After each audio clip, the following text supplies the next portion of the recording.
السلام علیکم ناظرین، آپ دیکھ رہے ہیں پروگرام سٹی 10. میں ہوں آپ کے ساتھ آپ کی میزبان رمشا کمل. میرا آپ کا ساتھ ہوگا صبح 10 بجے سے لے کر 12 بجے تک. اہم خبروں پر سب سے پہلے نظر ڈالتے ہیں.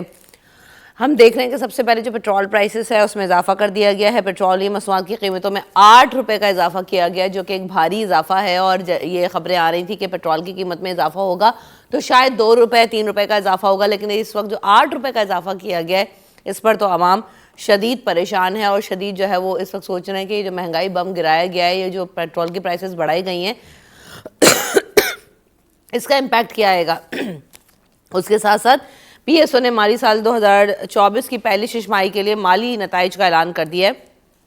اور گزشتہ مالی سال 6 ماہ میں پی ایس اے کو جو ہے وہ تقریباً 3.5 ارب روپے کا نقصان ہوا ہے. جولائی سے دسمبر کے دوران جو پی ایس او کے حصص ہیں، یعنی جس کے شیئرز ہیں، اس میں 16 روپے 51 روپے رہی.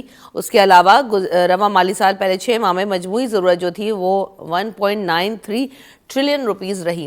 تو اوورآل اس کو بھی ہم ڈسکس کریں گے کہ جو پی ایس او کے جو حصص ہیں اس میں کمی کا وجہ کیا ہے اور خسارے کی وجہ کیا نظر آ رہی ہے جتنا نقصان ہوا ہے. اس کے علاوہ عالمی مارکیٹ میں کوئلے کی جو قیمت ہے اس میں نمایاں کمی نظر آ رہی ہے. اور جو عالمی مارکیٹ میں کوئلے کی قیمت ہے وہ 15 مارچ کو 2021 کی کم ترین سطح جو ہے وہ $91 فی ٹن تک گر گئی ہیں. تو اس پر بھی ہم بات کریں گے کہ کوئلے کی قیمت جو ہے اس کے کم ہونے سے پاکستانی معیشت کو کیا فائدہ ہوگا. ماہرین یہ کہتے ہیں کہ بہت زیادہ فائدہ ہو سکتا ہے. کوئلے سے بننے والی بجلی کی لاگت میں بھی جو ہے وہ نمایاں کمی واضح ہوگی. اس کے ساتھ ساتھ جو آئی ایم ایف کی شرائط ہیں اس پر عمل درآمد کے لیے وفاقی کابینہ نے گیس کی قیمتوں میں اضافے کی منظوری دے دی ہے. ایک طرف جو ہے وہ پیٹرول کی پرائسز میں اضافہ کیا گیا ہے، دوسری طرف جو ہے گیس کی پرائسز میں بھی اضافے کی منظوری دی گئی ہے. گیس کی قیمتوں میں جو اضافہ ہے اس کا اطلاق 1 فروری سے ہوگا. اور تقریباً جو گیس کی قیمتیں ہیں اس میں 67% تک اضافے کا فیصلہ کیا گیا ہے. یعنی آدھے سے بھی زیادہ جو پرائسز یا ابھی جو بل آ رہے ہیں وہ آپ کے تقریباً اس میں اور زیادہ آدھے پرائس آپ اور لگا لیں گے. 1000 روپے کا بل آتا ہے تو اس میں 500 روپے اور ایڈ ہو جائیں گے. کچھ اس طرح کا جو ہے وہ سیٹ اپ ہوگا. تو یہ بہت زیادہ اس وقت عوام کے لیے یقیناً تشویشناک بات ہوگی. اس کے علاوہ گورنر سندھ کامران خان ٹیسوری نے بورڈ بیسن سے آئل انسٹالیشن ایریا کے روڈ کا افتتاح کر دیا ہے. اور روڈ کی لمبائی تقریباں 1.1 کلومیٹر ہے. بالخصوص آئل تنصیبات سے منسلک جو ہیوی ٹرالرز ہیں ان کو زیادہ آسانی ہوگی جو وہ ہے اس ٹریک کو یوز کرنے میں. ٹریفک کے رش اور ایکسیڈنٹ کے خدشات میں بھی کمی واقع ہوگی، گورنر صاحب کا ایسا کہنا ہے.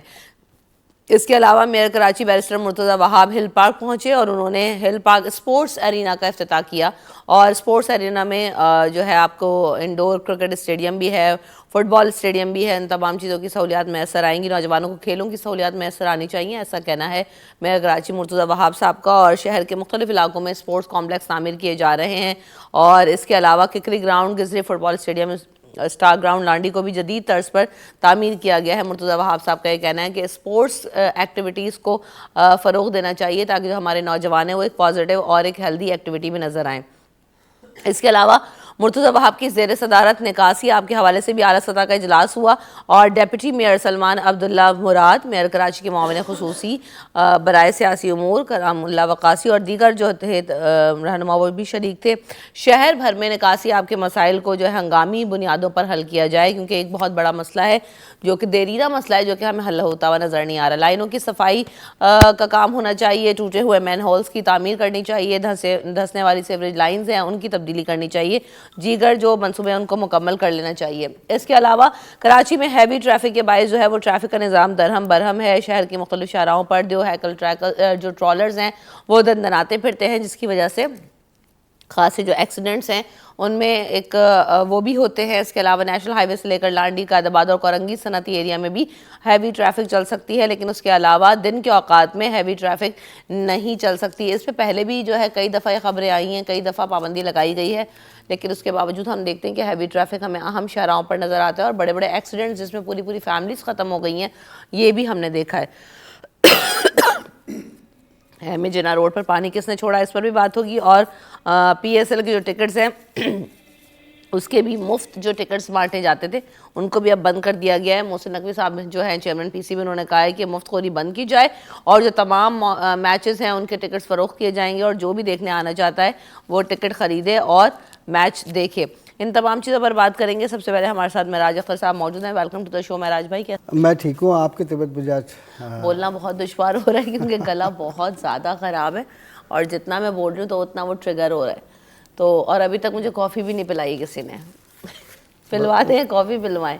امید کی جا سکتی ہے جلدی آ جائے گی, ہم بھی پی لیں گے. جلدی آ سکتے ہیں. معراج بھائی, یہ جو ہیوی ٹریفک کا معاملہ ہے, یہ پہلے بھی جو ہے نا وہ خبر آئی ہے, کئی دفعہ اس پہ پابندی لگاتے ہیں, لیکن شہر بھر میں بھی پھر رہے ہوتے ہیں, کوئی روکنے والا ان کو نہیں ہے, کوئی پوچھنے والا نہیں ہے.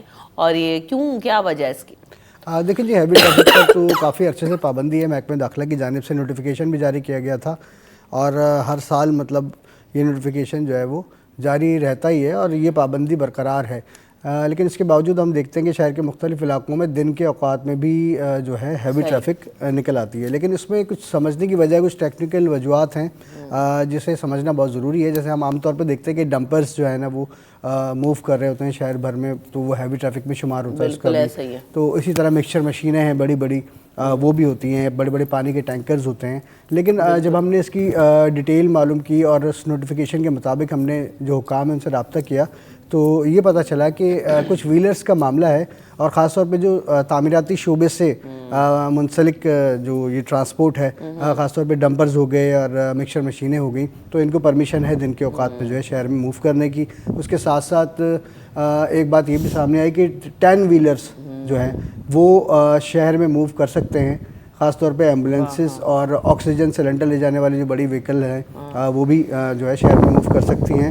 لیکن اس کے ساتھ 10 ویلر سے اوپر کے جو ہیوی ٹریفک ہے وہ دن کے اوقات میں یہاں نہیں آ سکتا, اور اگر آتا ہے تو پولیس کا یہ کہنا ہے کہ ہم اس کا چلان کرتے ہیں, کیونکہ خلاف ورزی جب بھی کی جاتی ہے اس کا چلان ہوتا ہے. لیکن کچھ علاقے شہر میں ایسے بھی ہیں جہاں پہ دو وہیکل ٹریفک کو جو ہے 24 گھنٹے جو ہے رن کرنے کی اجازت ہے. انڈسٹریل زونز ہیں وہ تو. جی ہاں, ان میں ناردرن بائی پاس ہے, شیرشاہ کا روڈ ہے, جیسے کہ بلدیہ والا روڈ ہے, ابریبا روڈ, اس کے ساتھ گلبائی ہے, پھر ماڑی پور روڈ ہے, اس کے بعد M T Khan road Neti jetty پل سے جو ہوتا ہوا آتا ہے, پھر مائے کلاچی روڈ تک ان کو آنے کی اور جانے کی جو ہے اجازت ہے. اس کے ساتھ ساتھ کورنگی انڈسٹریل ایریا جو ہے, اس کی وجہ یہاں پر جو ہم نے ہیوی ٹریفک دیکھتے ہیں اس کی وجہ یہ ہے کہ یہ پیچھے لنک کرتا ہے نیشنل ہائی وے کو, لانڈی کو, اور گودام وغیرہ وہاں پر بنے ہوئے ہیں, فیکٹریز ہیں, تو یہاں پر ان کو پرمیشن ہے. لیکن اہم شاہراہوں پہ جو گھوم رہے ہوتے ہیں نا, یہ کاز کرتے ہیں. جی, اس کے باوجود جو ہے بہت سارے ڈرائیورز ایسے ہیں جو کہ اپنی گاڑیاں لے کر جو ہے مین شہر میں بھی داخل ہو جاتے ہیں, تو پھر وہ حادثات کا سبب بھی بنتے ہیں. اور اگر آپ اوور آل دیکھیں تو سال میں جتنے بھی حادثات ہوتے ہیں تو سب سے زیادہ حادثات جو ہے وہ ہیوی ٹریفک کی وجہ سے ہوتے ہیں. بہرحال ٹریفک پولیس اپنے اس بیان پہ ڈٹی ہوئی ہے کہ جی جو بھی خلاف ورزی کرتا ہے ہم اس کو چلان کرتے ہیں, اس کے جرمانے کرتے ہیں. پابندی جن وہیکلس پہ لگائی گئی ہے تو ان پر ہم کارروائی بھی کرتے ہیں, اور پابندی کو برقرار رکھنے کے لیے اپنی کوششیں بھی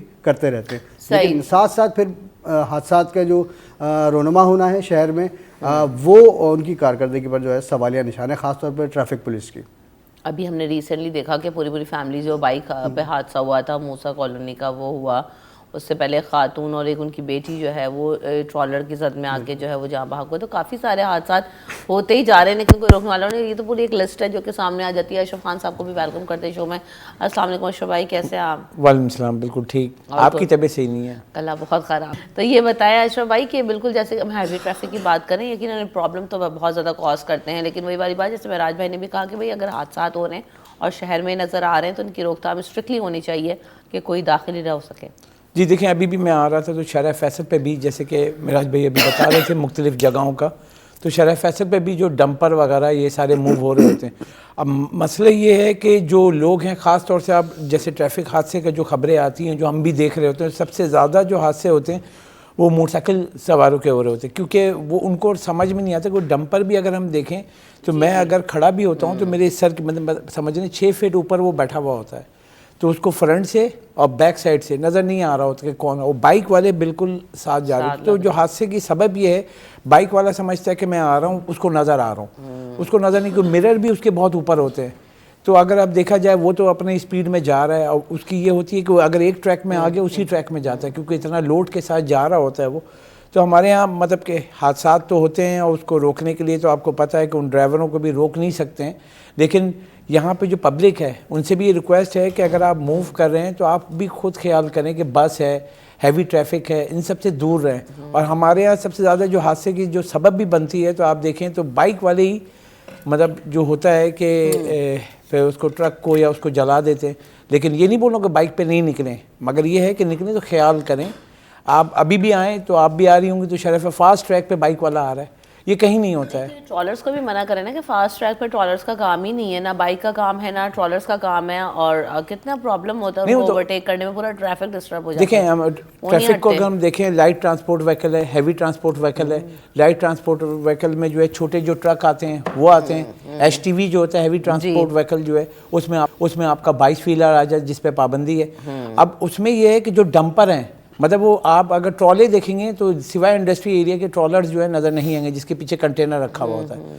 لیکن جو یہ ڈمپر ہے پورے شہر میں گھوم رہے ہوتے ہیں, اور اس کی وجہ کیا ہے, وجوہات کیا ڈالی گئی ہیں کہ بھائی کنسٹرکشن سائٹ پہ ہو رہا ہے, اور اس کے ساتھ ایک اور آپ نے ہیوی ٹریفک کا دیکھا ہوگا جو سیمنٹ مکسنگ پلانٹ جو ہوتا ہے وہ گھوم رہا ہوتا ہے. وہ اتنی تباہی کرتا ہے کہ وہ جا رہا ہوتا ہے کسی پلانٹ, مطلب کہ کسی پروجیکٹ پہ کام کرنے کے بعد جا رہا ہو, سڑکوں پہ گراتا ہوا سیمنٹ جا رہا ہوتا ہے, اور سڑکوں کا ستیاناش مار رہا ہوتا ہے. تو یہ پلاننگ ہے, جیسے کہ متعلقہ ادارے ہیں یا میئر کراچی ہیں, ان کو بھی ہم نے سوال کیا تھا تو انہوں نے کہا ان کو اجازت نہیں ہے کہ ہم اپنی جو ہماری سڑکیں ہیں, جو اربوں روپے کی سڑکیں بنی ہوئی ہیں انفراسٹرکچر, اس کو تباہ کریں. آپ بھی گاڑی پہ آ رہی ہوتی ہوں, دیکھتی ہوں بیچ بیچ میں پیچ ہیں, تو پیچ اچانک سے نہیں آتے ہیں, جو ٹرانسپورٹ موو ہو رہی ہے, جو سیمنٹ کا جو پلانٹ ہے مکسنگ, وہ گراتے ہوئے سیمنٹ جا رہا ہوتا ہے. بالکل ایسا ہی ہے. جب رش میں کھڑا ہوتا ہے تو پیچھے سیمنٹ گر رہی ہوتی ہے. اب بات یہ کہ ان پر جو ہے نا سختی سے عمل درآمد کروانے کی ضرورت ہے. نوٹیفیکیشنز پہلے بھی بہت دفعہ آ چکے ہیں, لیکن ہمیں ٹرالرز اور یہ جو ہیوی ٹریفک ہے یہ سڑکوں پر نظر ہی آ رہا ہوتا ہے, اور اگر اس کو روکا جائے دن کے اوقات میں, میرے خیال سے ساری دنیا میں ایسی ہوتا ہے کہ بہت اسپیسیفک ٹائم دیا جاتا ہے, ٹریکس وضع کیے ہوئے ہوتے ہیں کہ آپ کہاں سے جا سکتے ہیں کہاں سے نہیں.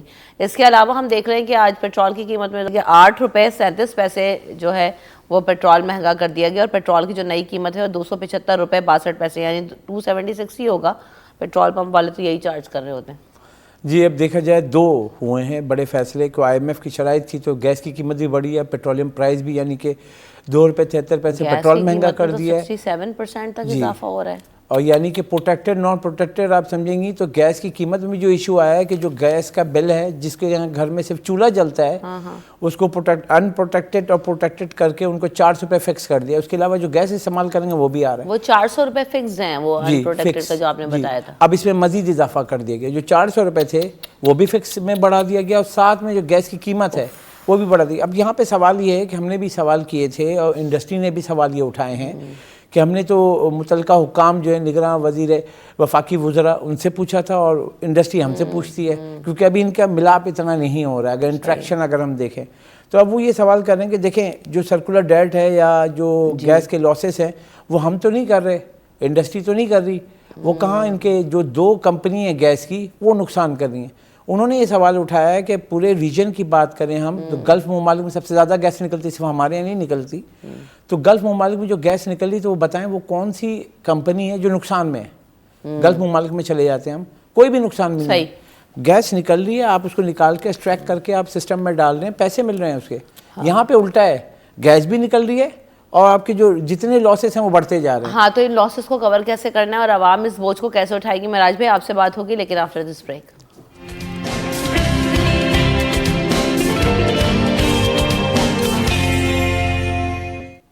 Welcome back in city at 10. بالکل ایسا ہی ہے. تو جناب ہم بات کر رہے ہیں معراج بھائی, جیسے کہ بجلی کی قیمت تو ویسی ہی آسمانوں پر ہے, اور ابھی بھی یہ کل پرسوں بھی خبر آئی کہ مزید اضافہ ہوگا.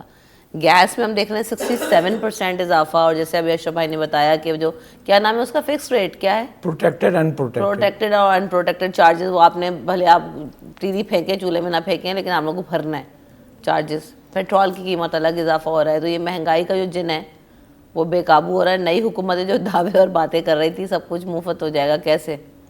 دیکھیں جیسا کہ ابھی پچھلا بھی دور گزرا ہے جو کہ نگراں سیٹ اپ ابھی بھی موجود ہے, ہاں, تو انہوں نے جتنی بھی کمی کی تھی نا پیٹرول میں یا دیگر چیزوں میں تھوڑی بہت تھی, تو وہ ہم نے دیکھا کہ وہ ساری کی ساری کمپلیٹ وہیں اسی جگہ آ گئی جہاں وہ تھی. اب گیس کا ایشو ایسا ہے کہ دیکھیے وہ ہر گھر کی ضرورت ہے, اور تقریباً ظاہر سی بات ہے اس میں سب سے زیادہ خواتین جو ہیں وہ پریشان ہوتی ہیں اس میں, کیونکہ جب گیس نہیں آتی تو ان کو جو ہے وہ سلنڈر استعمال کرنا یا مشین کے ذریعے جو ہے وہ گیس کو کھینچنے والی ایک مشین بھی ایک ایجاد ہوئی بھی ہے, جی ٹھیک ہے نا, تو وہ اس کا استعمال ہے, حالانکہ وہ خطرناک بھی ہے. اب اس کے ساتھ 67% اس کا مطلب ہے کہ اب وہ ڈبل سے بھی اوپر چلا جائے گا. ظاہر سی بات اس پہ مزید کوئی ٹیکسز بھی لگیں گے اور چیزیں بھی ہوں گی, تو اور مطلب ہم لوگ جو ہے مہنگائی کے دلدل میں جو ہے وہ دھنستے چلے جا رہے ہیں. ابھی اس وقت جو نئی حکومت تھی, جس وقت الیکشن ہو رہے تھے, ہم نے بھی سنے, آپ نے بھی سنے نعرے, اور جو ان کا منشور تھا کہ جی اتنے فیصد آپ کو بجلی جو ہے وہ اتنے یونٹ جو ہے وہ فری دے دیں گے اور گیس بھی سستی ہو جائے گی. لیکن ہمیں تو ایسا لگ رہا ہے کہ اب سب کچھ جو ہے وہ ڈبل پہ چلا جائے گا. یہ مہنگائی جو ہے مزید ابھی ہمیں مزید پریشان کرے گی. اور ویسے ہی اس وقت جو ہمارا جو معیشت کا حال ہے, اگر اس کو دیکھا جائے تو اس وقت کمائیاں لوگوں کی اور جو آمدنی ہے وہ بہت کم ہے, اور اخراجات اس سے تجاوز کر چکے ہیں. بالکل تو لوگ ویسے ہی اتنے غربت کی لکیر سے نیچے جو ہے وہ زندگی گزار رہے ہیں, پریشان حال ہیں. تو اس پہ کچھ سوچنا چاہیے حکومت کو, کچھ ایسا فیصلہ کرنا چاہیے کہ کم سے کم کچھ تو لوگوں کو ریلیف ملے. اب اگر یہ الیکشن ہوئے ہیں اور اس کے بعد نئی حکومت بنتی ہے تو ظاہر سی بات ہے ان کا بھی یہی کہنا ہوگا کہ یہ تو جی ہمارے آنے سے پہلے کا معاملہ ہے, اس کو ہم سیٹل کر رہے ہیں, اس کو ہم بہتر کرنے کی کوشش کریں گے. وہی بات ہوگی جو ہر الیکشن کے بعد ہوتی ہے اور ہر سال ہوتی ہے اور ہر 6 مہینے بعد ہوتی ہے کہ بہتری کی امید کی جا سکتی ہے, لیکن نظر کچھ ایسا نہیں آ رہا. ابھی جیسے آپ نے بھی ذکر کیا IMF کے پروگرام میں جانا ہے, جس کی وجہ سے ہمیں یہ چیزیں نظر آ رہی ہیں, تو یہ اوور آل امپیکٹ تو اس کا مزید آئے گا ہی آئے گا. ابھی سے ہوتا ہوا نظر بھی آ رہا ہے, یقیناً اگلی حکومت کے لیے بھی چیلنج ہوگا. لیکن ہم عالمی مارکیٹ میں دیکھ رہے ہیں کہ دوسری طرف کوئلے کی قیمتوں میں بھی کمی نظر آئی ہے, جس کی وجہ سے جو کوئلے سے بجلی بننے والی بجلی ہے اس کی لاگت میں بھی نمایاں کمی ہوگی, ماہرین ایسا کہتے ہیں.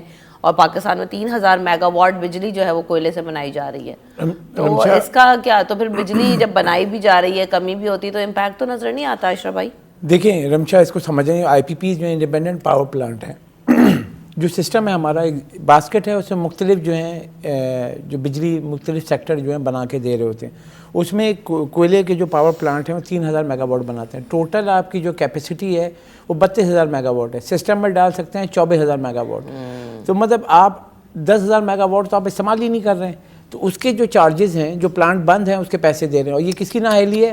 جو ماشاءاللہ جو لوگ آج تک رہے ہیں اقتدار میں, انہوں نے ایسے فیصلے کیے کہ مطلب 25 سال پرانے, 30 سال پرانے پاور پلانٹ کھڑے ہوئے. ایک کے الیکٹرک کی مثال دے دیتا ہوں کہ یہ ایسی جو تھی, تو اس کے جو فرنس آئل کے پلانٹ بن قاسم 1, آپ بھی گئی ہیں, مجھے یاد ہے, ہم لوگ بھی گئے تھے ساتھ, تو جو ہم نے جا کے وزٹ کرایا تھا, تو آپ یقین مطلب آپ حیران ہوں گی کہ ایک پاور پلانٹ ایسا ہے جو کہ ESC جب تھا, کے الیکٹرک سے پہلے جو سرکاری جب یہ تھا, وہاں اس وقت 108 سال پرانا پاور پلانٹ ابھی بھی کھڑا ہوا ہے. کتنا؟ 108 سال پرانا. ٹھیک ہے, 108 سال پرانا ہے, اور وہ اگر چلاتے ہیں تو ٹوٹل نقصان ہے نا. یعنی آپ جو فرنس آئل ڈالیں گے تو اس کی پروڈکشن آپ سوچیں کیا ہوگی. اتنی پرانی بوڑھی مشین جب وہ چلے گی تو اس کی کیپیسٹی کیا ہوگی, یعنی کہ آپ ٹوٹل لاس میں ہوں گے. مطلب اس سے بجلی جو بنے گی, ایک تو ویسی فرنس آئل کی بجلی مہنگی. ایگزامپل لیتا ہوں, ابھی کا اگر آئیڈیا لیتے ہیں, جو ابھی رپورٹ آئی تھی 70 روپے کی فرنس آئل کی, جو ہم بنا نہیں رہے, وہ 70 روپے پہ اگر وہ مرضی نہیں کرے گا تو 100 روپے سے اوپر کی کاسٹ پڑے گی. وہ تو کون دے گا وہ؟ اب یہ سسٹم یہ ہے کہ کوئلہ, اب ہمارے پاس سستی بجلی کون سی ہے؟ سولر, ونڈ, جو ونڈ ٹربائن جو لگے ہوئے ہیں آپ کو, اور تیسرا ہے آپ کا کوئلہ. اب کوئلے کا یہ ہے کہ اب ہم جو میکسیمم کر کے گئے ہیں تو 3000 میگا واٹ پہ گئے ہیں. اب کیا ہوا ہے کہ جو آپ نے یہ بتائی, تو انٹرنیشنل مارکیٹ میں جو ہم درآمدی کوئلہ جو ہم منگاتے تھے کووڈ کے بعد, جب اس کی ڈیمانڈ بڑھی سب کی, تو وہ چلا گیا تھا $500 کے قریب پر ٹن.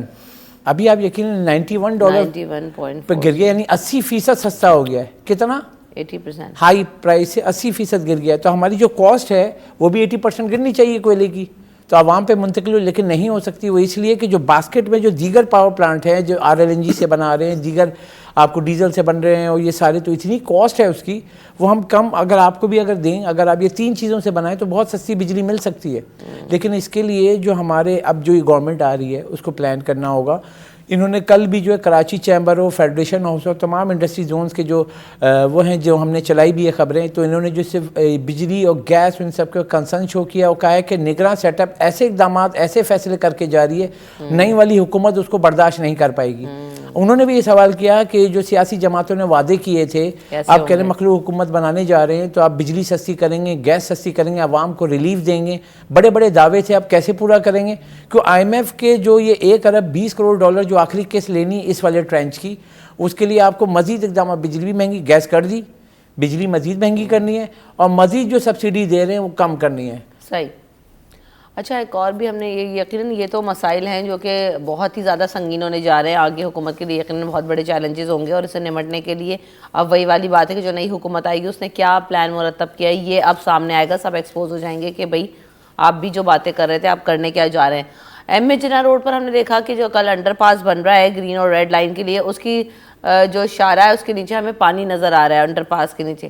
سوال یہ ہوا کہ, اور یہ دیکھ رہے ہیں آپ لوگ فوٹیجز میں بھی کہ کس قدر پانی جو ہے وہ آ گیا, یہ کہاں سے آ گیا, اتنا زیادہ پانی کیسے آ گیا, نہ بارش ہوئی نہ یہ نالے کا پانی ہے, یہ کہاں سے پانی آیا. اس پر جو ہے وہ دونوں پروجیکٹس پر جو کام کرنے والے لوگ ہیں وہ اپنی ذمہ داری نہیں لے رہے کہ پانی کس نے چھوڑا ہے, اور یہ ایک معمہ بن گیا ہے کہ بھئی یہاں پہ پانی آیا کیسے. ریڈ لائن بنانے والے جو ذمہ دار ہیں وہ کہہ رہے ہیں کہ بھئی جو کہ ماس ٹرانزٹ نامی جو ادارہ ہے وہ یہ کہتا ہے کہ ہم نے بھی پانی نہیں چھوڑا.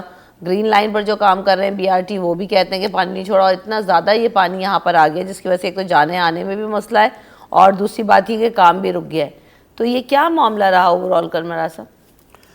دیکھیں جی, اب یہ جو صورتحال ہے اس سے سب سے پہلے تو شہری ہم سمیت سب لوگ پریشان ہوئے ہیں, کیونکہ وہاں پہ ظاہر سی بات ہے ایم جناح روڈ ایک ایسی اشارہ ہے جہاں سے روزانہ جو ہے وہ لاکھوں لوگ جو ہے وہ ٹریول کرتے ہیں, اور کیونکہ آگے جوڑیا بازار ہے اور ساری مین مارکیٹس بھی ہیں. اب صورتحال یہ ہے کہ بارش تو ہو ہی نہیں, نالا وہاں پر کوئی قریب میں ہے نہیں کہ چلو جی وہ اوور فلو ہو گیا. تو اب اس میں کچھ ایک تو الزامات کی سیاست والا معاملہ بھی ہے, کچھ سیاسی جماعتوں کی جانب سے یا کہا جا رہا ہے کہ بھئی کسی ایک نے یہ حرکت کی ہے تاکہ جو ہے جو اس وقت بیرسٹر مرتضیٰ وہاب جو کام کر رہے ہیں تو ان پر جو ہے اس کا ظاہر سی بات ہے امپیکٹ ان پہ ہی پڑے گا کہ بھئی آپ اتنی بڑی اور بہترین جو شاہراہ ہے اس پر یہ چیز کنٹرول نہیں کر سکتے ہیں آپ. تو ابھی تک اس کی ذمہ داری لینے کے لیے کوئی تیار نہیں ہے کہ بھائی یہ پانی اگر آیا تو کہاں سے آیا, بھائی بارش ہوئی نہیں, نالا کوئی قریب میں ہے نہیں, اب یا تو ٹینکر سے لا کے چھوڑا گیا پانی, ٹھیک ہے نا. تو عجیب سی صورتحال ہے کہ جس شہر میں ہم رہ رہے ہیں وہاں پر اچانک جو ہے وہ ایک شارہ جو ہے وہ رات کو نارمل ہوتی ہے اور صبح اس پر جاتے ہیں تو اتنا سارا پانی آ جاتا ہے, تو اس کی ذمہ داری بھی کوئی نہیں لیتا. تو یہ کیمراز ہیں وہاں پہ لگے ہوئے, بالکل CCTV کیمراز وہاں پر لگے ہوئے ہیں, اس کی باقاعدہ تحقیقات ہونی چاہیے کہ بھائی یہ کیا معاملہ ہے, کیونکہ دیکھیں پانی جو ہے وہ سڑک کو تباہ کر دیتا ہے, یہ بات واضح ہے بالکل. ابھی یہ سڑکیں جو ہے وہ مختلف ادوار میں بنتی رہی ہیں, ٹھیک ہے نا, اب انڈر پروسیس بھی ہے, اور اس کے جو سائڈ میں ہیں وہ تو بنی ہوئی ہے نا, تو ان کو بھی اس سے جو ہے نقصان ہو سکتا ہے. لیکن ابھی تک یہ چیز سامنے نہیں آئی, اس پر تحقیق ابھی جاری ہے, اور حیرت کی بات ہے کہ یہ بات کیوں سامنے نہیں آئی ابھی تک, کیونکہ اسے جانچنے میں, اس معاملے کی جانچ میں میرے خیال میں 10 گھنٹے بھی بہت ہیں کہ یہ پتہ چل سکے کہ یہ کس کی کارستانی تھی. بالکل ایسا ہی ہے, اور بھائی CCTV کیمراز موجود ہیں, آپ انویسٹیگیٹ کرنا چاہیں تو بالکل کر سکتے ہیں کہ کیا معاملہ ہے اور یہ کس نے ایسا کیا ہے. آپ کی کیا رائے ہے اس پر؟ رمشا کیا کہیں, ایسے جا رہے ہیں مطلب وہ گرین لائن پروجیکٹ کو اگر ہم دیکھیں, صرف یہ جو آپ دیکھیں ایم جناح روڈ جیسے بتایا معراج بھائی نے بھی, ہم جاتے ہیں, آپ کا پلازا مارکیٹ ہے, موٹر سائیکل مارکیٹ ہے, پھر ہول سیل مارکیٹ ہے, جوڑیا بازار ہے, یہ سب اب جب وہاں پہ مال لوڈ ہو کے پورے شہر میں جاتا ہے تو آپ سوچیں کہ کیسے گزرتا ہوگا, کہاں سے جائے گا, شارع فیصل تو جائے گا نہیں اتنا لوڈ, اسی روڈ سے جاتا ہے اور گاڑیاں خراب ہوتی ہیں. اس کے بعد کیا ہوتا ہے, مزید اگلا فیز ٹریفک بند ہو جاتا ہے, ٹریفک جیم ہو جاتا ہے. اب وہاں پہ کسی کو کوئی فکر نہیں ہے. آپ دیکھیں اگر ہم جا رہے ہیں ایم جناح روڈ سے, جو پرانے جو بزنس ریکارڈر والی جو روڈ ہے اس سے آپ جائیں گے, گرو مندر کراس کرتے ہوئے آپ آئیں گے ایم جناح, سیدھا آپ جاتے تھے ٹاور کے لیے. اب یہاں پہ کیا ہے, گرین لائن آ گئی, گرین لائن کے انڈر پاس آتا ہے وہ نمائش پہ, اور اس کے بعد تو اب وہ سسٹم ہے کہ اس کو بالکل ایسے ہی بڑے مسئلے مسائل ہیں. لیکن یہ سڑکوں کا جو, اور یہ اگر پہلے ایک تو سڑکیں اتنی خراب ہو جاتی ہیں ہماری اتنی جلدی, اور اوپر سے اگر پانی آ جائے, بارش ہو جائے تو اور زیادہ جو پیسہ ہے وہ برباد ہو جاتا ہے اور شہریوں کو بہت مشکل ہو جاتی ہے. بریک لے لیتے ہیں یہاں پر, بریک کے بعد آئیں گے, کچھ مزید بھی خبریں شامل کریں گے.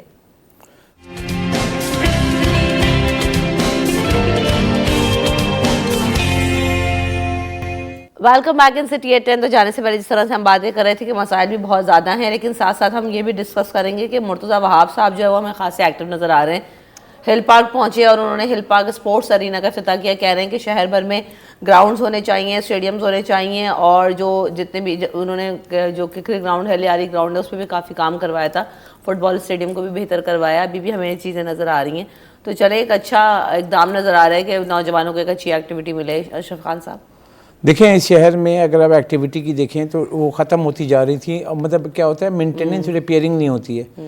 اس سے پہلے بھی کیئر ٹیکر میں آئے تھے مرتضیٰ وہاب, انہوں نے بہت کام کیا تھا. اب جب دوبارہ میئر کراچی بنے ایڈمنسٹریٹر کے بعد, تو اب اقدامات کرتے ہوئے نظر آ رہے ہیں. ان کا فوکس کیونکہ نوجوان بھی ہیں کراچی کے, تو ان کو پتہ ہے کہ کیا مسائل ہیں. اور خاص طور سے اگر پارک دیکھیں, جیسے میں اپنے ایریے کی بھی بات کروں تو پارک بہت ضروری ہوتے ہیں بچوں کے لیے. اگر آپ جا رہے ہیں تو بچوں کو اگر کوئی پلے گراؤنڈ وغیرہ ملے تو یہ موبائل چھوڑ دیں گے. آپ دیکھیں تو بچے سے موبائل پہ لگے رہتے ہیں. تو وہ یا تو فٹ بال کھیلنا ہے یا کرکٹ کھیلنی ہے, تو کوئی جگہ ہونی چاہیے. مگر ہمارے ہاں افسوس کا مقام یہ ہے کہ جو چائنا کٹنگ ہے, کون سی کٹنگ, اتنی ساری کٹنگ آئیں, تو پلے گراؤنڈ وغیرہ سب ختم کر دیے.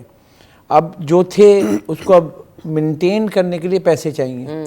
اب اس میں کیا ہے کہ شہریوں کو بھی اپنا کیونکہ سپورٹ کرنا چاہیے, کیونکہ میں اس لیے کہوں گا کہ ان لوگوں کے پاس اتنے فنڈز نہیں ہیں, کیونکہ ہر وقت آپ کو فنڈز کا رونا جو ہے وہ زندگی بھر ہمیں لگا رہے گا. فنڈز نہیں ہے بھائی, اس لیے کہ لوگ اتنے بھرتی کیے ہیں نا رمشا. KMC میں دیکھیں, KMC میں دیکھیں جو بھی سیاسی بھرتیاں ہوئی ہوئی ہیں, تو ایٹ دی اینڈ کیا کریں کہ اگر کام کا بنیں تو اس کے بعد ایک سالڈ ویسٹ مینجمنٹ بنا دیا گیا ہے. KMC میں الگ لوگ ہیں, سالڈ ویسٹ مینجمنٹ ٹیم کو جو ہے ڈالر میں پیمنٹ بھی ہو رہی ہے, جو باہر کی کمپنی ہے اس کو کہہ رہے ہیں صفائی کے لیے کرو, انہوں نے بھی اپنی لوگوں کو رکھ لیا ہے. تو KMC لوگ جو ہیں, اب آ کے میئر کراچی نے کیا کیا, ان سب چیزوں کو چینج کیا. اگر آپ سڑک پہ دیکھیں تو کراچی میں ہم سنتے تھے کہ کراچی کی سڑکیں دھلتی ہیں, تو اب وہ ہوتا ہوا نظر آ رہا ہے. یہ پہلے کبھی نہیں ہوا ہے.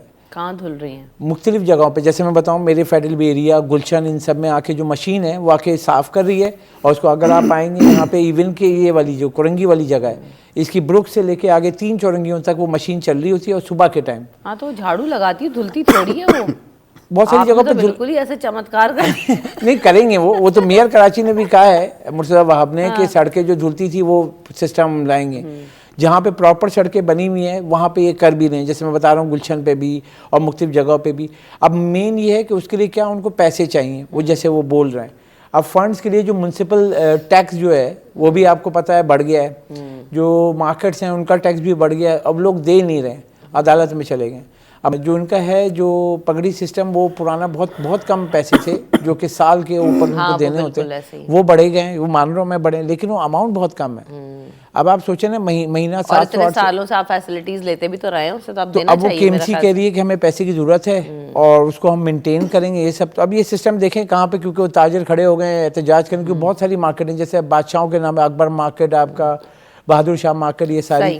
تو ان سب کے اوپر تو یہ ایشوز ہیں. لیکن چلے اچھا ہے کہ لوگوں کی جو ہے وہ فیسلٹیز ملیں گی. میراج اختر صاحب کم از کم مجھے جو فوٹیجز چل رہی ہیں اس میں بہتر بھی نظر آ رہا ہے, کافی اچھا جو ہے وہ بنایا ہے, تو یہ ایک اچھی چیز ہے. اور ساتھ ساتھ اس میں یہ بھی کہا کہ جو نکاسی آپ کے مسائل ہیں ان کو بھی بنیادی طور پر حل کیا جائے اجلاس میں. تو دونوں طرف پیرالل چیزیں جو ہے وہ نظر آ رہی ہیں کہ شہر کی بہتری کے لیے مرتضیٰ وہاب صاحب خاصے ایکٹیو نظر آ رہے ہیں. دیکھیں ایکٹیویٹی تو ان کی اچھی ہے, ظاہر سی بات ہے. اب یہ چیزیں بہت ضروری ہیں. آج کل کے جو بچے ہیں ان کو ایکٹیویٹیز ان کے پاس ہے ہی نہیں کوئی. موبائل, صحیح کہا اشرف بھائی نے کہ موبائل فون اور لیپ ٹاپ کے علاوہ, گیمز کے علاوہ ان کے پاس کچھ بھی نہیں رہا. اب کرکٹ کھیلنے کے لیے جب گراؤنڈ ہی نہیں ہوگا تو بیچارے کہاں جائیں گے. یہ اچھی ایکٹیویٹی شروع کی ہے انہوں نے, بہت اچھی بات ہے, ہونا بھی چاہیے. اور دوسری بات جو آپ نے کہی نا کہ چمتکار, تو اس شہر کو چمتکار کی بہت ضرورت ہے اس وقت. کچھ ایسا ہونا چاہیے کہ بھئی شہر کراچی لگے تو صحیح. بالکل ایسا ہی ہے کہ جو کہ آپ کی بیک بون ہے ملک کی, اور ساری باتیں اس کے بارے میں کی جاتی ہیں. پورے پاکستان سے لوگ یہاں پر آتے بھی ہیں, کاروبار بھی سب سے زیادہ یہاں پر ہوتا ہے, سب چیزیں یہاں پر ہیں. تو اس کو ایسا خوبصورت اور اچھا ہونا بھی چاہیے. تو اگر یہ ایکٹیویٹی جس طرح سے کام کر رہے ہیں بیرسٹر مرتضیٰ وہاب جو ہیں, تو اگر یہ اسی طرح سے کام کرتے رہے تو ہو سکتا ہے کہ کچھ بہتری ہمیں نظر آئے. لیکن اس کے ساتھ ساتھ یہ جو نئے جو گراؤنڈز بنا رہے ہیں یا کچھ بنا رہے ہیں, چیزیں بنا رہے ہیں, اس کے ساتھ ساتھ وہ جو پرانے پارکس ہیں نا جو متروک ہو گئے ہیں بالکل, جہاں پر اب کچرا ہے یا لوگ اپنی گاڑیاں کھڑی کر دیتے ہیں یا دیگر اشیاء وہاں پہ ڈال دی گئی ہیں, تو اگر ان کو ریپیئر کر دیا جائے اور اس کے ساتھ جو ہے پبلک کی پارٹنرشپ لی جائے, ٹھیک ہے, ان کو کہیں کہ بھئی آپ اڈاپٹ کر لیں. اگر آپ کے علاقے کے معززین ہیں تو آپ ان سے بات کریں, ان سے میٹنگ کریں کہ بھئی ٹھیک ہے یہ پارک ہے, ہم نے آپ کو ایک دفعہ بنا کے دے دیا ہے, اب اس کو آپ نے سنبھالنا. آپ نے ان نشئیوں سے, نشے کے عادی افراد سے, جرائم پیشہ افراد سے آپ نے اس کے اوپر نظر رکھنی ہے. اور اس پر جو چھوٹے موٹے اخراجات ہوتے ہیں اگر پورا محلہ مل کے یا علاقہ مل کے کرے تو میرے خیال میں بہتری اس طرح ہی آ سکتی ہے, کیونکہ ان کے پاس تو فنڈز نہ تھے نہ ہوں گے. نہیں, لیکن ان کو بھی یہ رونے سے اب آگے نکل جانا چاہیے. اور یہ والی جو بات ہے کہ اگر آپ نے بھی ایکسٹرا ملازمین بھرتی کیے ہوئے ہیں یا فنڈز آپ سے مینیج نہیں ہو رہے ہیں تو اس کا جو متبادل کیا ہے اس کو اس طریقے سے مینیج کریں گے. یہ عوام کا بنیادی حق ہے. یہ تو ہم چلے ایک پیرالل سولوشن دے رہے ہیں کہ فار دا ٹائم بینگ آپ یہ کر لیں, لیکن یہ عوام کے بنیادی فیسلٹیز میں آتا ہے. اب یہ جو بات ہم نے کل اجلاس میں بھی دیکھی کہ لائنوں کی صفائی ہوئی, ٹوٹے ہوئے مین ہولز ہیں, ان کے اوپر جو ڈھکن ہیں وہ غائب ہو جاتے ہیں. یہ تو ہم پہلے بھی کتنی دفعہ اشرف خان صاحب بات کر چکے ہیں. پھر جو سیوریج لائنز ہیں ان کا کام بھی مکمل کرنے کے لیے کہا ہے مرتضی وہاب صاحب نے. تو عالمی بینک یعنی world Karachi water sewerage service improvement کے مشترکہ تعاون سے شہر کے نکاسی آب اور نظام کے بہتری کے لیے مؤثر اقدامات کیے جا رہے ہیں. ورلڈ بینک کی بڑی نظریں ہیں اور بڑے اچھے پروجیکٹس جو ہے نا وہ بڑی سپیڈ اپ کروا رہے ہیں. جی, ورلڈ بینک کا اگر ہم دیکھیں, یاد ہوگا کلیک لیویبل سٹی بنانا ہے, اس کا ایک پروجیکٹ ہے, اور کراچی کو رہائش کے قابل بنانا ہے. اگر ہم دیکھیں وہ آ کے جب وزٹ کرتے ہیں تو صرف ہم ورلڈ بینک یا ان کو نہیں دیکھیں, باقی خریدار بھی یہاں آتے ہیں, بہت ساری 7 انڈسٹری زون ہیں کراچی میں. وہ جب آ کے دیکھتے ہیں تو صرف سوچیں کیا امیج ہے. اس کے لیے ہمیں کیا کرنا ہے کہ شہر کو رہائش کے قابل بنانا ہے, آپ کے انفراسٹرکچر کو بہتر کرنا ہے, سیوریج لائنیں ڈالنی ہیں, پانی کی لائنیں ڈالنی ہیں. آپ اوپر سے سڑک جو ہے میک اپ کر دیتے ہیں اور نیچے کی جو خرابی ہے وہ دور نہیں کرتے, تو پھر کیا ہوتا ہے سڑک دوبارہ خراب ہو جاتی ہے. جی بالکل ایسا ہی. تو کراچی 7 اضلاع اور کراچی سب سے بڑا شہر, یہاں پہ آپ کو پورا آپ کو سیوریج کا نظام چینج کرنا ہے, پانی کا نظام پورا نیا ڈالنا ہے, اور اس کے بعد آپ کو انفراسٹرکچر بنانا ہے. اس کی ایک مثال دے دوں, آپ موو کیا ہوگا یونیورسٹی روڈ, اور تقریباً دوسرا سال ہو رہا ہے. جو اذیت ہے وہاں کے, مطلب بہت بڑا ہے, مطلب آپ جائیں یونیورسٹی روڈ تو وہ ختم نہیں ہوتی ہے, جو سیوک سینٹر سے شروع ہوتی ہے, وہ جو کام ہو رہا ہے ایک ساتھ آپ کو ایک گرینڈ لائن بس منصوبہ ہے, اس کے لیے کام ہو رہا ہے, اور ایک ساتھ پوری سب جگہ پہ کر دیا. اور آپ اگر جا رہے ہوں گے یونیورسٹی روڈ کے لیے Karachi university N E D کی طرف سیوک سینٹر سے, تو آپ پریشان ہو جائیں گے, کبھی برج ادھر آ رہا ہے, کبھی انڈر پاس آ رہا ہے, کبھی وہ آ رہا ہے, مطلب یہاں سے, اور اتنی ڈائیورجن ہے. اور مسئلہ یہ ہوتا ہے کہ کوئی بھی ڈیولپمنٹ ہوتی ہے نا, ترقیاتی کام, تو اس کے لیے آپ کو سروس لین یا کوئی جگہ پہ ایسی دی جاتی ہے کہ ٹریفک کا فلو چلتا رہے. ٹوٹی ہوئی سڑکوں پہ لوگ جا رہے ہیں, بائک پہ جا رہے ہیں, وہ مطلب یہاں پہ کوئی پوچھنے والا نہیں ہے. ایون کہ وہ ٹریفک کو کنٹرول کرنے کے لیے پورا ایک سسٹم کیا جاتا ہے. وہ جو وہاں پہ پروجیکٹ جو بنا رہا ہے اس کا کام ہے کہ اس کو صحیح کرے, جگہ دے, سڑک دے, اگر سڑک نہیں ہے سڑک بنائے. ڈائیورجن روٹس بھی دیے جاتے ہیں, لیکن ہمارے یہاں روٹس بھی نہیں ہیں, سڑک بھی نہیں ہے. بالکل صحیح بات کہہ رہے ہیں آپ, کے بس اکھاڑ دیے جاتے ہیں اور اس پہ لوگ چلاتے رہتے ہیں. وہ خود ہی جو ہے نا وہ کیا کہتے ہیں, رولر چلانے کی ضرورت نہیں پڑتی, پھر وہ خود ہی جو ہے وہ بیلنس ہو جاتا ہے. لیکن یہ مسائل تو ہیں, ہم اس پہ مزید بھی بات کریں گے, اور بھی خبریں ہوں گی, لیکن آفٹر دس بریک.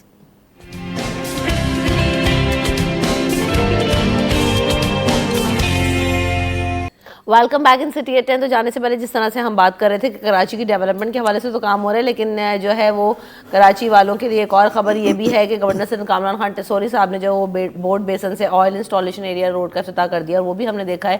ہم سب ہی, آپ نہیں تھے شاید اس ادارے میں, ہم لوگ تو جب وہاں کام کرتے تھے ویسٹ وارف میں, تو وہاں پر ہم نے دیکھا تھا کہ سڑکیں کتنی خراب تھیں, اور یہ بڑے بڑے آئل ٹینکرز وغیرہ اور ہیوی ٹرالر جب جاتے تھے کتنا ٹریفک کا مسئلہ ہوتا تھا, اور سڑکیں بھی خراب. تو چلے اب ایک نئے سڑک کا افتتاح کر دیا گیا کہ ماڑی سے, اور یہ آئل انسٹالیشن جو ٹرکس ہیں ان کو جانے میں آسانی ہوگی. مراج اختر صاحب دیکھیں کہ ماڑی کا جو ایریا ہے, آئل ایریا جو ہے خاص طور پہ, تو وہاں کا تو ہمیشہ سے پرابلم رہا ہے, کیونکہ ظاہر سی بات ہے ہیوی ٹریفک کا وہاں سے گزر ہوتا ہے 24 گھنٹے میں. تو وہاں پہ سڑکوں کی ٹوٹ پھوٹ اور اس کی مرمت, وہ ایک تو کے پی ٹی کی ذمہ داری ہے, کیونکہ وہ پوری جو ایریا ہے نا وہ کے پی ٹی کے انڈر میں ہے. تو اس میں آ کے نہ تو کوئی ڈی ایم سی کام کر سکتی ہے, نہ کے ایم سی کام کر سکتی ہے, نہ کے ڈی اے کام کر سکتی ہے. اور اگر وہ کام کرنے آتے بھی ہیں تو ان کو روک دیا جاتا ہے کہ جی ہمارا ایریا ہے یہ, تو ہم ہی یہاں پر کام کریں گے. تو لیکن ہم نے وہاں پر دیکھا کہ ویسٹ وارف ہو گیا, اس کے اطراف کا جو ایریا ہو گیا, وہاں کی سڑکوں کی حالت بدترین ہی رہتی ہے. لیکن ایک بہت اچھی بات ہے کہ انہوں نے کامران ٹیسوری صاحب نے جس کا افتتاح کیا ہے, تو یہ وہ ایریا جہاں سے بالکل جو آئل ایریا, اس کی پولیس چوکی بھی الگ ہے, اور یہاں پر جو ہے آئل کے ٹینکرز کی موومنٹ رہتی ہے. ٹھیک ہے, تو اس کا افتتاح ہوا ہے, بہت اچھی بات ہے. اس میں ایک تو یہ ہوگا کہ حادثات میں کچھ کمی آئے گی, کیونکہ حادثات اس میں وہاں پر اس لیے ہوتے تھے کہ سڑک ٹوٹی پھوٹی ہوتی تھی, تو اکثر جو ہے وہ الٹ بھی جاتے تھے جو ٹریلرز تھے نا, وہ ٹینکرز جو ہوتے تھے, یا پھر موٹر سائیکل والے ان کی زد میں آ جاتے تھے, گاڑیوں میں ٹکراؤ ہو جاتا تھا. تو ایک بہت اچھی صورتحال ہے کہ چلو ایک کچھ تو بہتری آ رہی ہے. تو اسی پر اگر ہم اکتفا کریں کہ جی اللہ کا شکر ادا کریں کہ چلیں تھوڑا بہت تو کام ہوا, ورنہ اوور آل جو اگر کیماڑی کی جو پوزیشن ہے, اس جو 1 کلومیٹر کی سڑک انہوں نے بنائی ہے آئل ایریا کے لیے, اس سے ہٹ کے بھی وہاں کا کافی برا حال ہے, اور اس پہ بھی نظر ثانی ان کو کرنی چاہیے. صحیح، بالکل ایسا ہی ہے. ساتھ ساتھ جو ہے وہ پی ایس او نے جو ہے وہ مالی سال 2024 کی جو ہے وہ مالی نتائج کا اعلان کیا اشرف خان صاحب, اور جناب اس میں ہم نے دیکھا کہ گزشتہ مالی سال 6 ماہ میں پی ایس او کو تقریباً 3.5 ارب روپے کا نقصان ہوا. ابھی اس وقت کیا ہے, کیا بہتری آئی ہے یا جو ہے وہ یہی حال ہے؟ جی دیکھا جائے ان کے جو 7 ارب 70 کروڑ روپے کا منافع ہوا ہے, اور پہلے جو اگر ہم پچھلے مالی سال کے 6 ماہ یعنی جولائی سے دسمبر دیکھا جائے تو اس کو تقریباً 3.25 ارب روپے کا نقصان ہوا تھا. بنیادی وجہ یہ تھی کہ اس کی جو فروخت اور یہ سب, کیونکہ اس میں آپ کو یاد ہوگا اسمگلنگ کا مال وغیرہ یہ وہ بہت آ رہا تھا, تو اس میں جو سیل گری, جب کیونکہ کسی بھی کمپنی کی سیل یعنی فروخت گرے گی اس کی آمدنی کم ہو جائے گی, تو اس لیے اس کو نقصان ہوا تھا. اس کے بعد یہ نگراں سیٹ اپ نے آ کے کریک ڈاؤن کیا اسمگلنگ کے خلاف یہ سارا, تو یہ جو ڈیزل اور پیٹرول کھلے عام جو بک رہا تھا تو اب اس پہ سختی ہو گئی ہے. تو جس کے بعد دیکھا گیا ہے کہ یہ جو رواں مالی سال ہے جولائی سے دسمبر 2023, تو اس کے 6 مہینے میں ایک تو ان کی سیل بڑھی کیونکہ وہ اسمگلنگ رک گئی, تو سیل جب بڑھی تو ان کا منافع بھی بڑھ گیا, جو نقصان میں تھے وہ منافع میں آ گئے. تو 7 ارب 70 کروڑ روپے کا انہوں نے ریکوری ماری ہے, اور ساتھ میں اگر دیکھا جائے 3.25 ارب کا جو نقصان تھا وہ بھی اس میں اگر ایڈ کر لیں تو یہ زیادہ ہوتا ہے.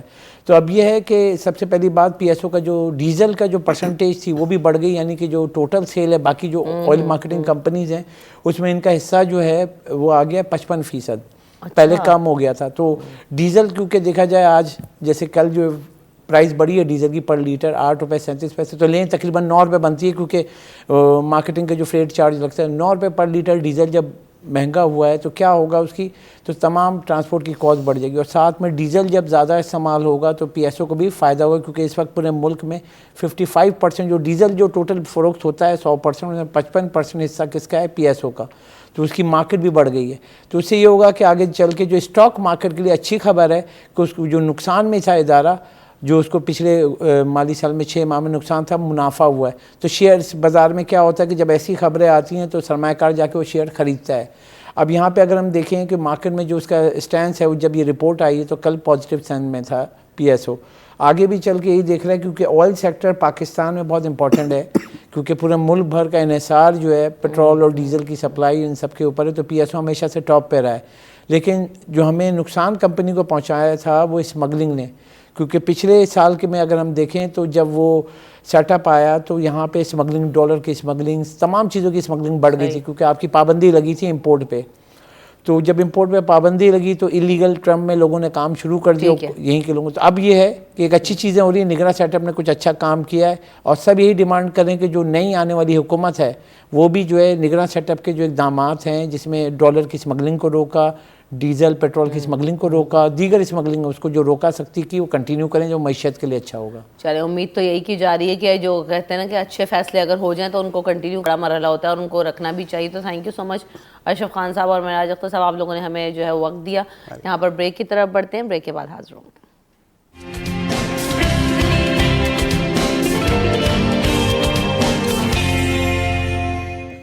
Welcome back in city at 10. تو جناب آج ہم بات کریں گے کہ جو سڈن ڈیتھ سنڈروم ہے وہ کیا ہے اور اس کی وجوہات کیا ہوتی ہیں. یعنی اچانک لوگ موت کا شکار ہو جاتے ہیں اور اس کے پیچھے بہت ساری وجوہات ہوتی ہیں, تو ان وجوہات پر آج نظر ڈالیں گے. اور ساتھ ساتھ ہم نے یہ بھی دیکھا کہ ابھی حالیہ دنوں میں اسلام آباد میں ایک ٹینس پلیئر گئیں اور جو ہے یہ جب تفتیش ہوئی پتہ چلا کہ اپنے واش روم میں مردہ حالت میں پائی گئیں, تو جب ان کے بارے میں پتہ چلایا گیا اور جب رپورٹس آئیں تو اس میں یہ ہوا کہ وہ آفٹر میچ نہانے کے لیے گئیں اور واش روم میں ہی ان کی ڈیتھ ہو گئی.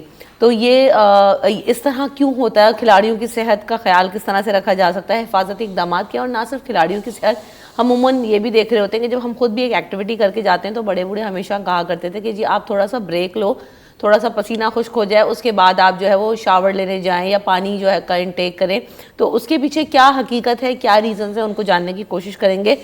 بہت سارے کھلاڑیوں میں 2021 میں ہم نے دیکھا کہ 4-5 کھلاڑی جو ہے وہ اس طرح سے سڈن ڈیتھ سنڈروم کا شکار ہوئے. اچانک دل کا دورہ پڑنے میں جو ہے وہ کیا معاملات ہوتے ہیں, اس صورت میں کیسے نمٹا جا سکتا ہے, ان تمام چیزوں پر ہم بات کریں گے. ہمارے ساتھ جو پینلسٹ موجود ہیں ان کا تعارف آپ سے کرواتی ہوں. ڈاکٹر فواد فاروق صاحب موجود ہیں, آپ سب جانتے ہی ہیں فاروق صاحب کو, تو جو ہے وہ کارڈیولوجسٹ ہیں جنہاں ہاسپٹل میں HOD ہیں. ویلکم ٹو دا شو. کیسے ہیں ڈاکٹر فواد صاحب آپ؟ شکریہ جی دعوت دینے کا مجھے. Always welcome. Doctor Muhammad Khan Bugti صاحب بھی ہمارے ساتھ موجود ہیں, آپ ڈائریکٹر ہیں Isa physiotherapy and rehabilitation centre کے. Welcome to the show sir. آپ کیسے ہیں؟ Thank you so much for inviting. الحمدللہ سر جب ہم بات کرتے ہیں سب سے پہلے کہ سڈن ڈیتھ سنڈروم کیا ہے، کھلاڑیوں کے بھی ہم نے دیکھا کہ بہت سارے واقعات ابھی تواتر سے پیش آئے ہیں، 2021 سے لے کر اور 23 اینڈ ہوا اور یہ 24 میں بھی آ گیا. تو فواز صاحب یہ کیا ہوتا ہے، یہ جو ہم فوری طور پہ ایکٹیویٹی کرتے ہیں، شاور لے لیتے ہیں، یہ کس حد تک نقصان دہ ہو سکتا ہے، کیا ہوتا ہے یہ سڈن ڈیتھ یہ تو سنڈروم؟ سارے وہ بہانے والی باتیں. ویسے پہلے تو ہمیں سمجھنا چاہیے کہ سڈن ڈیتھ کی ڈیفینیشن ہم کن لوگوں کو کہتے ہیں. صحیح ہے. ایسے لوگ وہ آلریڈی بالکل ہیلدی حالت میں ہوں اور 1 گھنٹے کے اندر اندر علامت کے ان کی ڈیتھ واقع ہو جائے. جی. اور کھلاڑی آپ اس لیے بار بار کریں وہ کھلاڑیوں کی خبر بن جاتی ہے، ورنہ یہ چیز روزانہ کئی لوگ اس چیز کا شکار ہوتے ہیں کہ اکثر آپ نے سنا ہوگا اپنے رشتہ داروں میں رات سوئے صبح اٹھے ہی نہیں، بالکل چلتے پھرتے ایکٹیویٹی، یا گھر پہ اچانک بس طبیعت خراب ہوئی اور اسپتال جب تک پہنچتے اس سے پہلے ہی ڈیتھ ہو گئی. آپ نے جب یہ رشتہ داروں کو بولتے مجھے اپنی پھپھو کی یاد آ گیا کہ ان کا بھی ایسے ہی ہوا تھا کہ چلتے پھرتے نماز پڑھی ہاسپٹل لے کے گئے. جی تو بائی ڈیفینیشن آپ کی علامت یعنی ایک بالکل صحت مند انسان میں 1 گھنٹے کے اندر اندر علامت کے موت واقع ہو جائے تو اس کو ہم سڈن ڈیتھ کہتے ہیں. کامنلی جو دیکھا گیا ہے اس کے پیچھے وہ دل کے امراض ہوتے ہیں. اچھا ابھی جیسے ہمارے ذہن میں آتا ہے ہر چیز ہارٹ اٹیک، لیکن ہارٹ اٹیک ایک قسم ہے دل کے مرض کی.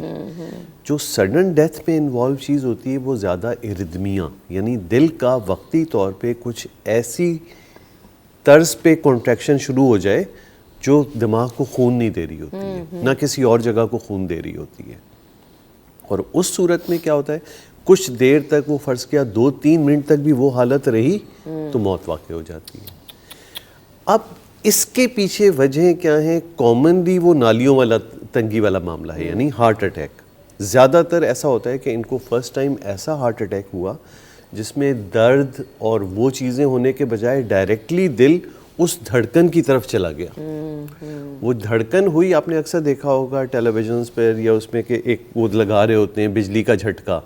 جی یہ بجلی کا جھٹکا کیونکہ عموماً یہ لوگ جب آئیڈینٹیفائی ہوتے ہیں تو پتہ چل جاتا ہے کہ بھئی ابھی دل میں اٹیک والا معاملے سے زیادہ یہ دھڑکن والا معاملہ چل رہا ہے. صحیح ہے. وہ بجلی جو ہم باہر سے دیتے ہیں وہ وقتی طور پہ اس بجلی کے نظام کی گڑبڑ جو دل میں ہوئی ہے اس کو ختم کر دیتا ہے اور دل واپس اپنی دھڑکن پہ واپس آ جاتا ہے. تو یہ ہے. کھلاڑیوں میں کیا ہوتا ہے کہ کبھی کبھار ان لوگوں میں چھپے ہوئے دل کے ایسے امراض ہوتے ہیں جو کوئی علامت نہیں دے رہے ہوتے، جس میں کامنلی ہم اپنی زبان میں ہائپرٹروفک کارڈیومایوپیتھی یا اس نوعیت کے امراض کے دل کے پٹھوں کی خرابی ہوتی ہے. جس میں کوئی نہ سینے میں درد نہ سانس میں تکلیف کبھی نہیں، جو آٹوپسیز سے دیکھا گیا ہے. تو کنکلوژن چیز کو عام آدمی کے لیے کنکلوڈ یہ کرنا ہے کہ کامنلی تو ہارٹ اٹیک ہی ہے اور ہارٹ اٹیک کے لوازمات وہی سارے ہیں جو ہم لاسٹ ٹائم بھی ہم ڈسکس کر چکے ہیں. دل کے بات کریں گے بھی کہ اگر ایسا ہو جائے اچانک دورہ پڑ رہا ہے ہارٹ ایشوز ہو تو ہم وہ بھی بات کریں گے. بار بار ریوائز کرنا بھی ضروری ہوتا ہے کیونکہ لوگوں کو یاد دہانی بہت زیادہ امپورٹنٹ ہے. اچھا بکٹی صاحب ابھی ہم جب یہ ساری سچویشن جب ہم ڈسکس کر رہے ہیں تو پرٹیکولرلی یہ جو کیس ہوا اس میں ہوا یہ کہ جی شاور لیا اینڈ دین آپ واش روم میں ہی جو ہے نا اس لڑکی کی ڈیتھ ہو گئی. اور یہ کوئی ایک کیس نہیں ہے، یہ عموماً ہم بہت سارے عموماً ہمارے بزرگوں کے ساتھ بھی ہوتا ہے، گر گئے شاور لے رہے تھے ایک دم سے مردہ حالت میں پائے گئے. تو یہ کیا ہوتا ہے اور جب کیا باڈی ہیٹ اپ ہو تو کیا ریلیکس کرنا چاہیے، کیا ایک پیٹرن کیا ہو آئیڈیل؟ بالکل بالکل thank you so much for inviting me again. اچھا جی ہوا بیسیکلی جیسے کہ آپ فرما رہی ہیں کہ ان کے وہ جو ہے وہ میچ کھیل کے آئیں اور میچ کھیل کے آنے کے بعد پھر انہوں نے فوراً جو ہے وہ شاور لیا. تو یہ چیز ہماری مائنڈ جو ہے وہ ایکسیپٹ کر رہا ہے کہ جب آپ کوئی فزیکل ایکٹیویٹی کر رہے ہوتے ہو یا اسٹریسفل فزیکل ایکٹیویٹی آپ کرتے ہو تو آپ کی باڈی کی جو ڈیمانڈ ہوتی ہے، جو بلڈ کی ڈیمانڈ ہوتی ہے وہ بڑی بھی ہوتی ہے کیونکہ ہمارے جتنے بھی مسلس وغیرہ ہوتے ہیں یہ ایکسٹرا پمپ کر رہے ہوتے ہیں. ٹھیک ہے جی. تو مطلب دیٹ مینس کہ آپ کا اس وقت باڈی کا ٹیمپریچر جو ہے وہ ہائی اس پہ ہوتا ہے. ٹھیک ہے. اب آپ اگر فار ایگزامپل ہم اگر اس سے بات کرتے ہیں کہ جیسے سر نے فرمایا کہ اگر کیونکہ کچھ ایسی جو ہے وہ علامات ہوتی ہیں جس میں ایٹریل فیبریلیشن وغیرہ ہو گیا یا ارتھمیاز وغیرہ ہو گئے جس کی وجہ سے جو ہے وہ سڈن الیکٹریکل چینجز آپ کے جو ہمارے ہارٹ کے اندر جو ہے وہ پروڈیوس ہوتی ہیں. آپ جب بھی اگر فار ایگزامپل اگر ایسا ایتھلیٹ کچھ جب اب یہ وہ کیس ہوا کہ یہ ایسا نہیں ہے کہ ہر ایتھلیٹ جو ہے وہ فوراً نہانے کے بعد جائے گا اور اس میں یہ چیزیں علامت جو ہے وہ میں بھی اس کا شکار ہو. ٹھیک ہے. اگر میں بھی ان کے اندر